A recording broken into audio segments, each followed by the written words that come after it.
I go into this house one night. Sundown is coming just 20 minutes away. We go inside the house, so it's kind of dark in there already. And me and three friends, we walk in the door and we look around and we listen, because we make sure there's no one there, no older kids or gang members or things like that. And we listen. Nobody was there. And just as we'd heard, the house had been abandoned. There was furniture and there was pictures on the wall, like family photos on the wall, and there were books and stuff.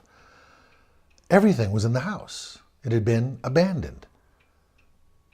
And by this time, people had knocked things over and they're spray painted on the walls a little bit. I mean, it wasn't completely turned upside down, but it was messed up in there. And it was getting musty in there. But it was weird because their whole life was all around us in the room. So we looked around and we're like poking at each other, hey, hey, hey. And we step forward through the hall and we go into the kitchen. So living room, went to the back, through a little hallway, and there was the kitchen. And the thing about the kitchen was there was a crater in the floor. As you stood in the kitchen, you could walk around the kitchen on about this much space. The floor had caved in or someone had broke. I don't know how the floor ended up this way, quite frankly. But it looked down into a basement. I'm talking about a huge, I don't mean a hole this big. I'm talking about a room-size hole in the floor.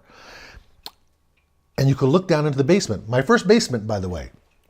I looked down there and there were mason jars on the wall and stuff like the old couple had made, you know, preserves and food and whatnot. And there it was, and some of them were broken and some of them were there still. And I could see from the hole down into the crater, there was like a nest of an old mattress that was probably pulled from the bedroom. An old mattress and some blankets and stuff, and you could see that a bum or somebody was living down there, but no one was there, thank goodness. There was still enough light to look.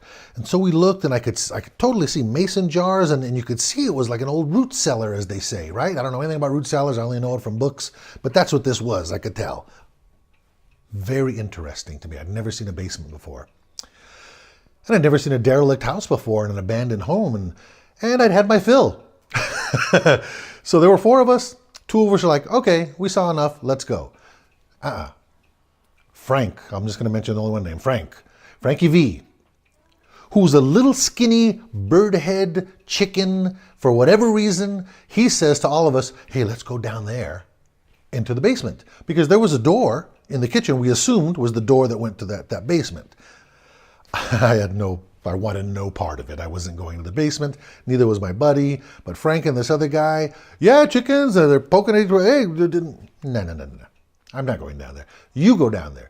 Well, we're going to go. As a matter of fact, I'm leaving. And so me and my buddy, we left. We left those two guys there, Frankie V, this other guy. And they're like, see you later, chickens. Buck, buck, buck. Bye. We walk away. We're walking down the street. We're about a half a block away. And we hear behind us screams. Screaming. It's Frankie V and this other guy. We turn around. They're running towards us faster than I'd ever seen in my life. They're screaming towards us. You know, we're on the sidewalk about half a block away. We're across the street. We can see the house. They just come running into the traffic, just running towards us, screaming. They catch up to, what's the matter? What's wrong with you? They're out of breath. What's going on? And then they go on to explain that they saw the devil. Which was exactly how I felt. We started laughing at him. What are you talking about? And that's when I knew they're pranking us. We were too scared to go in the basement. We walk away and they come screaming after us. Oh, trying to scare us about the devil. That was my first instinct. I started laughing. And then I looked at these guys. No. Frankie was almost crying. And this other guy, they were just in shock. And I realized afterwards, like, no, they were close to hyperventilating. Frankie was almost crying. And I'm like, what's happening? What's happening? What's happening? And they're like, we went, you left the house and we went back into the kitchen and we looked down in the hole and we went back in the kitchen and looked down in the hole. Frankie tells me, we saw the devil.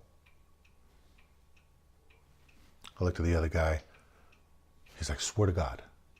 By the way, to swear to God, pardon me for the blasphemy of it all, if you think it's that way, but to swear to God in my neighborhood was a great big deal. Very Catholic neighborhood. Very serious. And we're kids. These guys took it dead seriously. They swore to God they saw the devil. So we asked him what happened. He said, well, you guys chickened out and left. So we went back into the kitchen and we looked down and we thought it was a man, but it wasn't a man. It was the devil. He was really tall and he had horns and he had a tail with a triangle tail.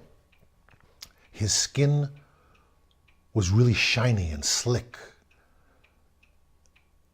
And he was big and muscular. And he radiated light, like he glowed. And the devil walked around and was like looking at stuff in the basement, like he didn't know what a mason jar was, like he looked at things. The guys, they broke it down to me step by step. They looked, they were frozen in horror. And down there, the devil was just kind of like walking around as if in a dream, asleep, like he didn't know what stuff was, quote unquote. Like he didn't know what things were. And he was looking at stuff, and the devil turned and looked up at my two friends. And as his head was turning, they were out the door screaming.